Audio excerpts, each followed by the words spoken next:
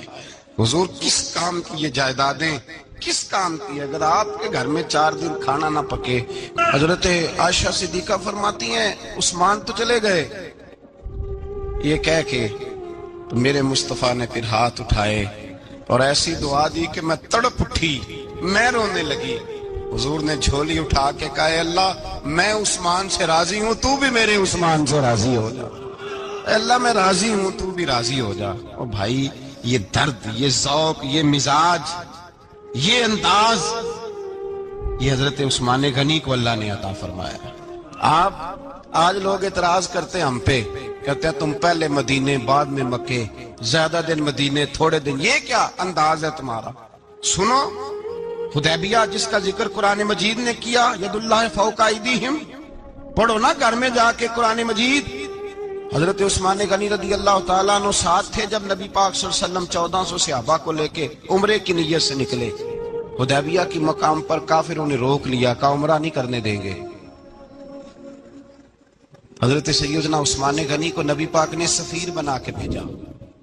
جناب عثمان غنی کئی سالوں کے مکے سے بچھڑے تھے، سامنے کعبہ نظر آیا، احرام بندھا ہوا ہے.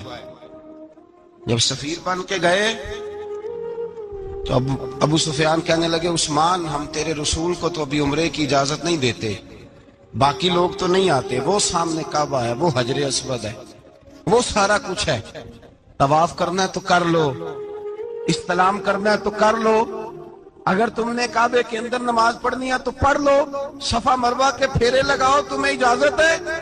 نبی عثمان غنی فرمانے لگے قسم ہے رسول کی زلفوں کی، جب تک میرے مصطفیٰ طواف نہیں کریں گے عثمان بھی کوئی نہیں کرے گا. عثمان بھی وہ کون سا طواف ہے جس میں طواف اور مدینے والا نہ ہو؟ وہ کون سا عمرہ ہے جس میں عمرہ ہو اور رسول پاک نہ ہو؟ وہ کون سا حج ہے جس میں حج ہو اور امام الانبیاء نہ ہو؟ بریلی کے امام بول پڑے، فرمانے لگے حاجیوں آؤ شہنشاہ کا روضہ دیکھو، کعبہ تو دیکھ چکے اب کعبے کا بھی کعبہ دیکھو. اور فرمانے لگے غور سے سن تو رضا، کعبے سے بھی آتی ہے صدا، میری آنکھوں سے میرے پیارے کا روضہ دیکھو. یہ ہمیں حضرت عثمان غنی نے سکھایا ہے عقیدہ، یہ عقیدہ حضرت عثمان غنی کا ہے. بات دور نکل جائے گی. محبت معیار ہوتی ہے، محبت روح ہوتی ہے، محبت اصل ہوتی ہے. حضرت عثمان غنی رضی اللہ تعالیٰ عنہ سے کسی شخص نے کہا کہ عثمان کوئی تبدیلی بھی آئی نبی پاک کے غلام بننے کے بعد؟ حضور کے غلام بننے کے بعد کوئی تبدیلی بھی آئی؟ لوگ اپنی اپنی تبدیلیاں بتاتے رہے. جناب عثمان غنی نے 2 جملے کہے، لوگ کہتے ہیں ہماری چیخیں نکل گئیں، یہ معراج حضور سے پیار کی محبت اور عشق کا یہ رنگ عثمان غنی کا. حضرت عثمان غنی کہنے لگے تم تبدیلی کی بات کرتے ہو؟ میں نے جب سے نبی پاک کے ہاتھ میں سیدھا ہاتھ دے کے بیعت کی ہے، میں نے یہ ہاتھ دوبارہ کبھی گندگی کو نہیں لگایا. اور فرمایا جب سے پہلی نظر سے جلوہ ودھوہا دیکھا ہے، میں نے اس کے بعد اپنی شرمگاہ کو بھی کبھی نہیں دیکھا، اس لیے کہ ان آنکھوں میں رسول اللہ کے جلوے رچ بس گئے. یہ معیار پیدا کیا جناب عثمان غنی نے.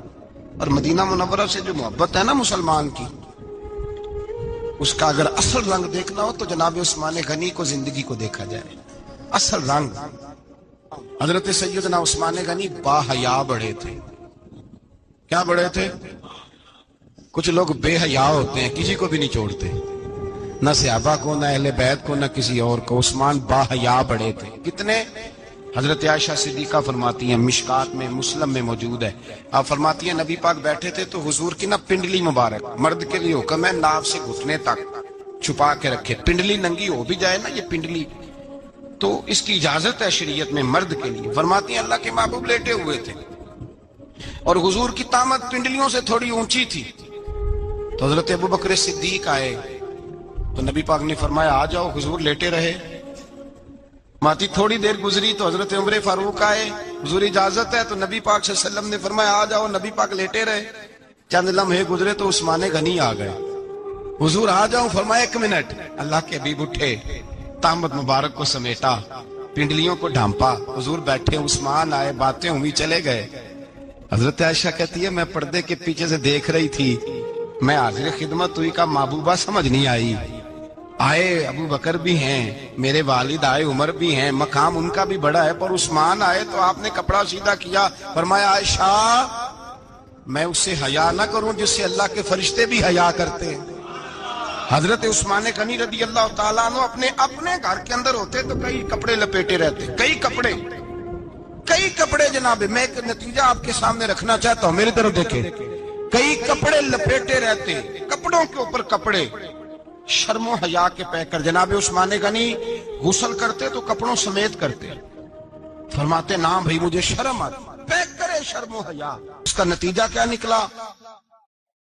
حضرت رقیہ رضی اللہ تعالیٰ عنہ کے ساتھ جناب عثمان غنی کا جب نکاح ہوا تو ابھی پردے کی آیتیں نہیں آئی تھی، شرم و حیا کے پیکر تھے، ابھی پردے کا حکم نہیں آیا تھا۔ صحابہ بے دریغ آتے جاتے تھے ایک دوسرے کے گھروں میں۔ اللہ کے محبوب علیہ السلام نے گوشت پکایا تو فرمایا حضرت اسامہ بن زید کو جاؤ عثمان کو بھی دے آؤ۔ جناب اسامہ بن زید فرماتے ہیں میں نے گوشت پکڑا، سالن پکڑا اور ان کے گھر پہنچا، جامع ترمذی میں موجود ہے۔ فرماتے ہیں میں جب اندر داخل ہوا مصطفیٰ کی شہزادی کو دیکھا اور پھر عثمان غنی کو دیکھا۔ فرماتے ہیں جنہیں میں نے دیکھا ایسا جوڑا میں نے کبھی نہیں دیکھا تھا۔ میں بس ہلکا سا مسکرا کے پلٹ آیا، نہ انہوں نے کچھ پوچھا نہ میں نے کچھ بتایا۔ فرماتے ہیں جب میں مسجد میں داخل ہوا نا، پہلا قدم ہی رکھا تو مصطفیٰ کریم نے فرمایا اسامہ دے آئے ہو سالن؟ میں نے کہا یا رسول اللہ دے آیا ہوں۔ فرمایا ایسا سونا جوڑا پہلے کبھی دیکھا ہے؟ دیکھا ہے کبھی؟ میں نے کہا نہیں حضور میں نے نہیں دیکھا۔ تو میرے مصطفیٰ کریم یہ لفظ ترمذی کے نہیں، یہ شاہ ولی اللہ صاحب نے ازالۃ الخفا میں لکھیں، میرے محبوب پاک علیہ السلام نے فرمایا عثمان کی شکل ایک تو جد الانبیاء ابراہیم خلیل اللہ سے ملتی ہے، اور دوسرا فرمایا اگر کسی نے میرے جلوے دیکھنے ہو تو وہ بھی عثمان کے چہرے میں نظر آئیں گے۔ او نوجوانوں پیغام دے رہا ہوں، رزلٹ نکال رہا ہوں، بے حیائی بے شرمی کی گفتگو والے کے چہرے پہ حسن نہیں آتا، تو حیادار بنتا جا، رب تعالیٰ تجھے حسن و جمال عطا فرماتا جائے گا۔ جتنا حیا تیرے اندر ہوگا اتنا نور تیرے مکھڑے پہ ہوگا، جتنی شرم میں تو لپٹا ہوا ہوگا اتنی اللہ تجھے تازگی عطا کرے گا۔ میرے الصاف فرمایا کرتے جو گند بولتا ہے اس کے چہرے کا حسن سب سے پہلے چھن جاتا ہے، اور فرمایا جو بری باتیں سوچتا ہے جس کی سوچ بری ہوتی ہے سب سے پہلے اس کے چہرے کا حسن بگڑتا ہے۔ اگر چاہتا ہے تازہ رہے، ٹھنڈا رہے، نورانی رہے، تو پھر حضرت عثمان نے تجھے بتایا ہے کہ شرم والا بن کے رہ، اللہ سب سے زیادہ حسن تجھے ہی عطا فرما دے گا۔ زیادہ بولنے والا، زیادہ باتیں کرنے والا، جو منہ میں آیا کہہ گیا، اس آدمی کی نورانیت چلی جاتی ہے۔ اگر لوگ وہ کریموں سے نہیں آتا، اور نائی کے پاس بیٹھ کے چہرے پہ روز نیا ڈیزائن نئی لکیر بنوانے سے حسن نہیں آتا، حسن شرم و حیا سے آتا ہے۔ یہ جو ہم عارضی حسن خرید کے لاتے ہیں نا 4 پیسے کا، یہ ماند نہیں پڑتا، یہ تباہ کرتا ہے، اور یہ تباہ ہو جاتا ہے۔ کچھ لوگ ایسے ہوتے ہیں، کچھ لوگ جن کے پاس بیٹھنے کو اتنا دل نہیں کرتا جتنا ان کا چہرہ دیکھنے کو دل کرتا ہے۔ ان کے پاس بیٹھنے کو بعضوں کا دل کرتا ہے کہ بس نہ ذرا، اور طبیعت آج میں ہو کے آیا ہوں، عرس تھا حاجی صادق صاحب رحمۃ اللہ علیہ، میں نے ان بزرگوں کو دیکھا ہے، ہم نے نظر بھر کے آنکھوں میں آنکھیں ڈال کے تو بڑا کم دیکھا ہے، ہم چوری دیکھا کرتے تھے، چوری میں ویکھاں تے میرا یار نہ ویکھے، تے جے میں نام ویکھاں تے ہو ویکھے، ہم لوگ چوری دیکھا کرتے تھے۔ میں نے اپنے حضرت صاحب کو بھی شاید ہی کبھی آنکھوں میں آنکھیں ڈال کے دیکھا ہو، تبھی دیکھا ہے جب وہ کسی اور کو دیکھ رہے ہوتے تھے۔ بھائی ان لوگوں کے اندر کا حسن شرم و حیا معصومیت بن کے ان کے چہروں پہ نکھر آتا تھا۔ حضرت عثمان غنی کی شرم و حیا نورانیت بن کے ان کے چہرے پہ آ گئی تھی۔ جناب عثمان غنی پیکر شرم و حیا تھے۔ ایک بات کر دوں اور ختم کروں، حضرت عثمان فرمایا کرتے تھے مجھے 3 باتیں بڑی پسند ہیں۔ کتنی؟ سارے بولے ہو؟ کتنی جی؟ کون کون سی؟ فرمایا کرتے تھے بھوکے کو روٹی کھلانا، ننگے کو کپڑا پہنانا، اور تیسرا میرا دل کرتا ہے مجھے اور کوئی کام نہ ہو، قرآن پاک میرے سامنے رہے اور میں سارا دن تلاوت ہی کرتا رہوں۔ 3 باتیں پسند تھی، بھوکے کو کھانا کھلانا، ننگے کو کپڑا پہنانا، اور یعنی روٹیاں بانٹتے رہتے تھے، سوٹ بانٹتے رہتے تھے، یہ مزاج تھا۔ فرماتے تھے میری پسند ہے، اور تیسرا میرا دل کرتا ہے کہ قرآن مجید پڑھا رہے اور میں وہ کنویں کی بات بڑی معروف ہے، میں نے بس اشارہ کرنا ہے۔ نبی پاک نے بھی اعلان کیا تو بڑا ہی اعلان کر دیا، فرمایا وہ میٹھے پانی کا کنواں ہے، قبضہ یہودی کا ہے، جو بندہ خرید کر وقف کرے گا نا اسے کیا ملے گا؟ تو حضور نے فرمایا میری جیب میں جنت کی ٹکٹ ہے، میں اسے جنت دے دینی۔ یہ ہے عرض جنت، یہ طیبہ کی زمین ہے، جنت بھی یہی، مال کے جنت بھی یہی ہے، جنت لے لے مجھ سے، لے لے۔ حضرت عثمان غنی گئے، اس کو کہا بھائی کنواں میرے ہاتھ بیچ دے۔ کنویں کی قیمت تھی 500-700 دینار،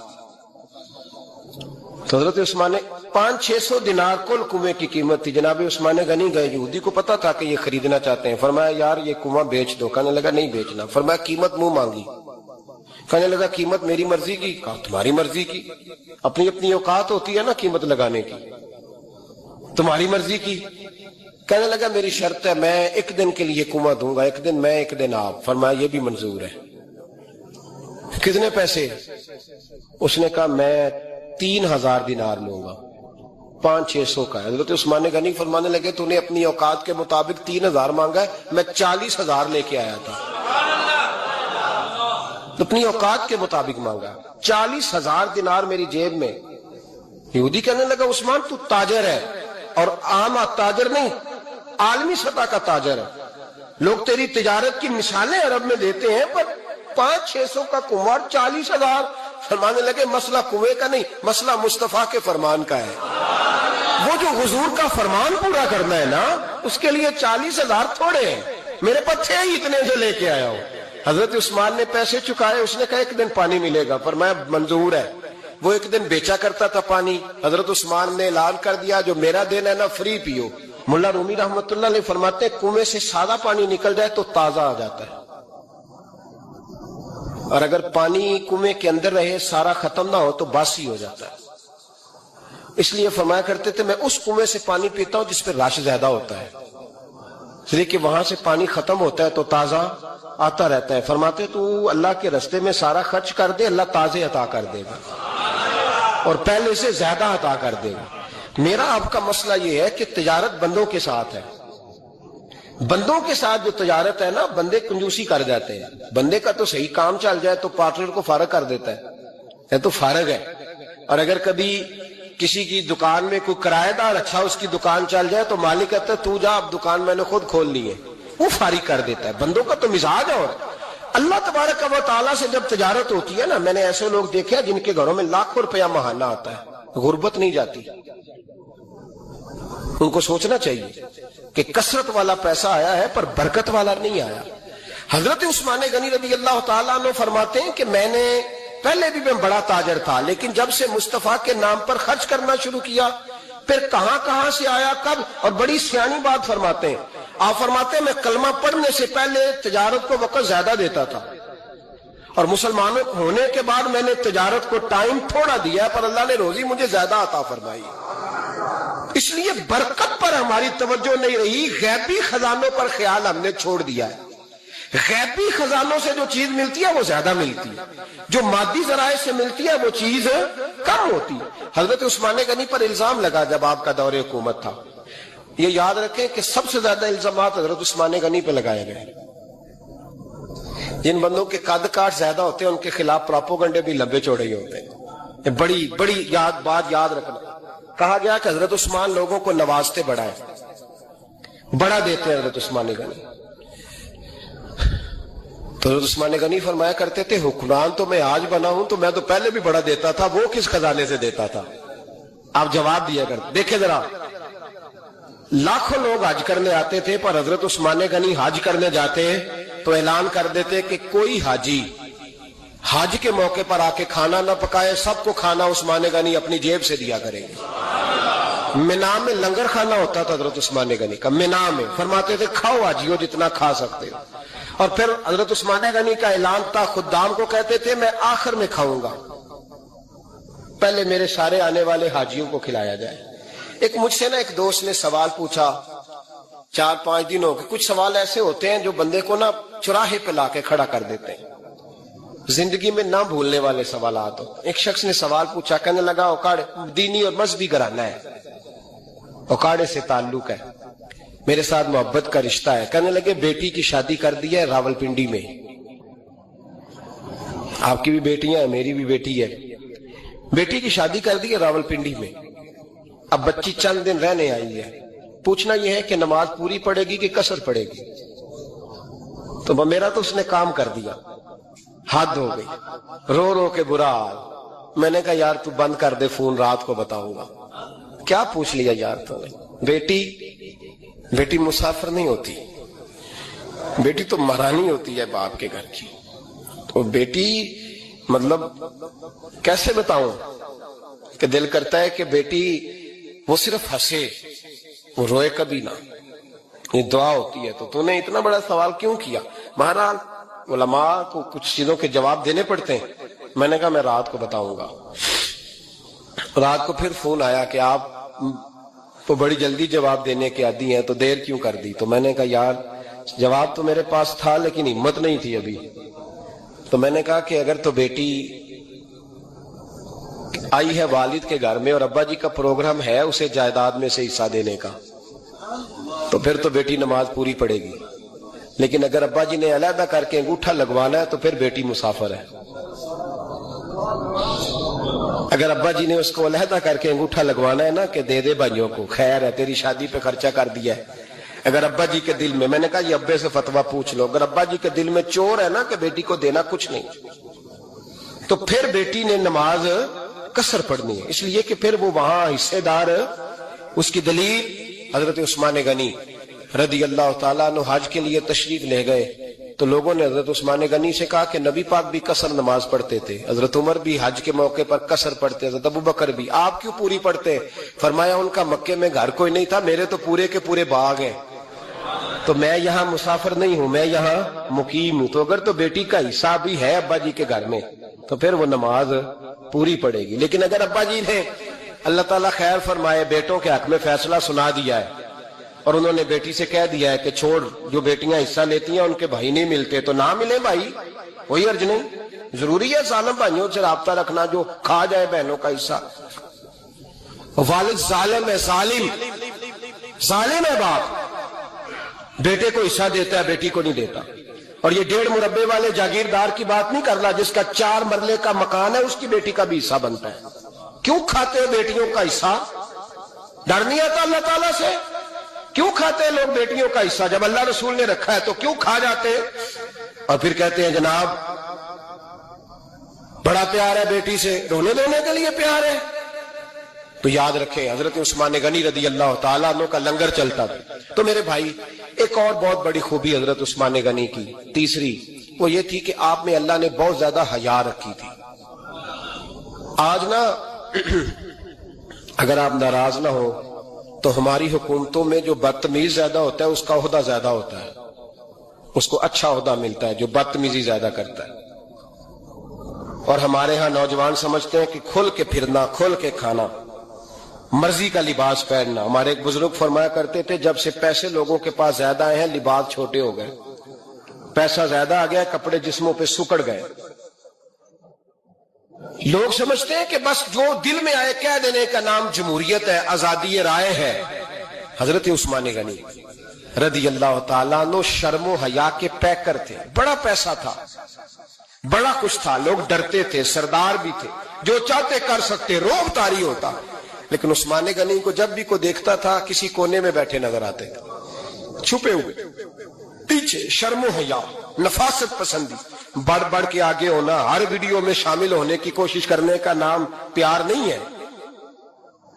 نفاست پسند جو لوگ ہوتے ہیں وہ اکثر چھپے ہوئے ہوتے ہیں, ان کا پتہ ہی نہیں ہوتا لوگوں کو کہ پیچھے دراصل ہے کون. دیکھیے نا بڑی معروف حدیث ہے صحیح مسلم میں, نبی پاک صلی اللہ علیہ وسلم آرام فرما رہے تھے, حضور نے تامت مبارک باندھی ہوئی تھی, لیٹے ہوئے تھے سرکار.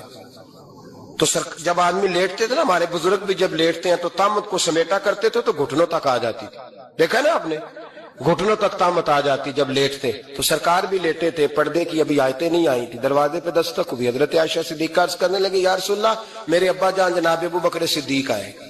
حضور نے فرمایا بلا لو. حضرت عائشہ کہتی ہیں وہ آ کے بیٹھ گئے, حضور لیٹے رہے. پھر دستک ہوئی, اب کون ہے؟ کہا سیدنا فاروق اعظم. کہا عائشہ آپ ساتھ والے حجرے میں چلی جاؤ. اماں جی وہاں چلی گئی.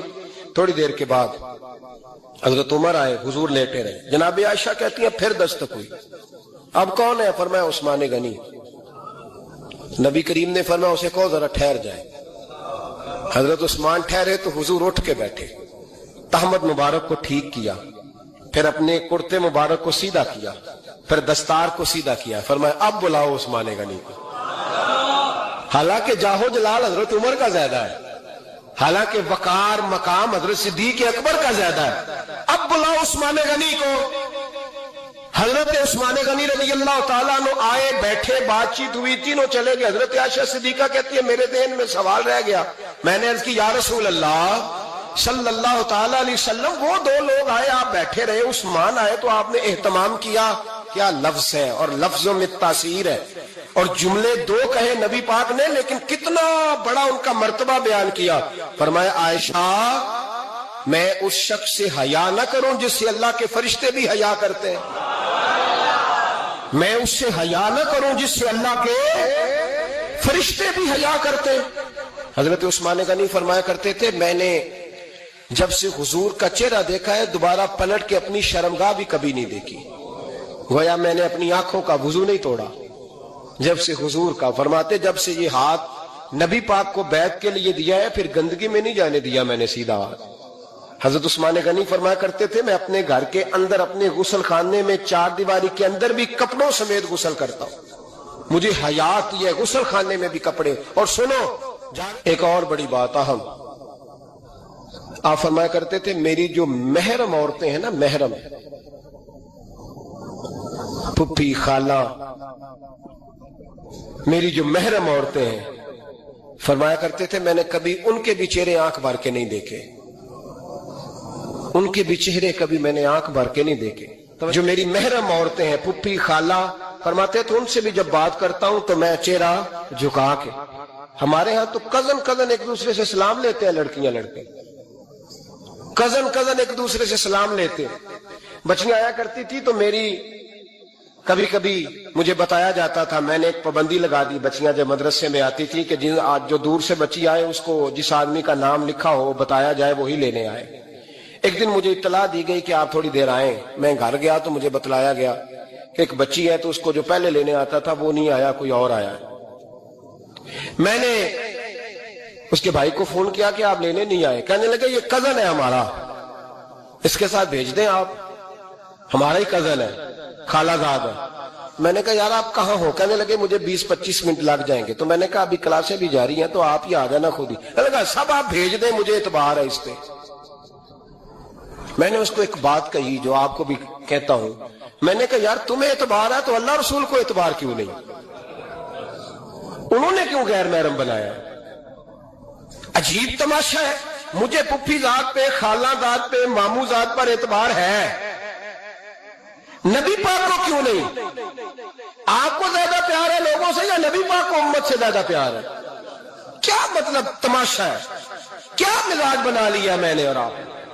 نبی پاک نے ایک شخص پر اعتبار نہیں کیا پر میں اس سے پردہ کرو, آپ نے اور میں نے کیسے کر لیا؟ نبی پاک نے خالہ ذات, پھپھی ذات, دیور پر, جیٹ پر, سالے پر, بہنوئی پر اعتبار نہیں کیا, پابندی لگا دی. تو نے کیسے کیا؟ تیرے دل میں زیادہ درد ہے, تو زیادہ دین کو سمجھنے لگا ہے, انسانیت زیادہ اچھل آئی ہے تیرے اندر.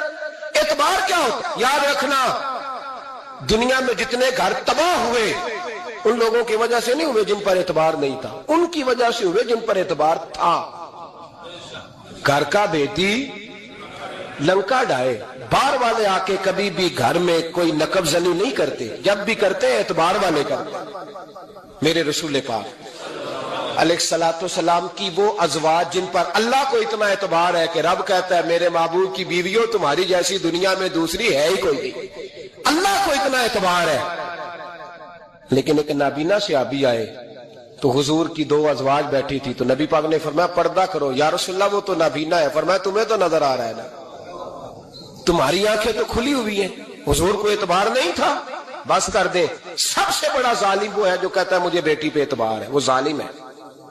وہ اپنی بیٹی کے ساتھ ظلم کر رہا ہے, جو کہتا ہے مجھے اعتبار ہے, کالج جا رہی ہے, یونیورسٹی جا رہی ہے, اکیلے آ جا رہی ہے, مجھے اعتبار ہے. یہ ظلم کر رہا ہے بچی کے ساتھ. وہ تو بچی ہے, اس کا تو ذہن کمزور ہے. ہو سکتا ہے صاف دل ہو لیکن سامنے جو شیطان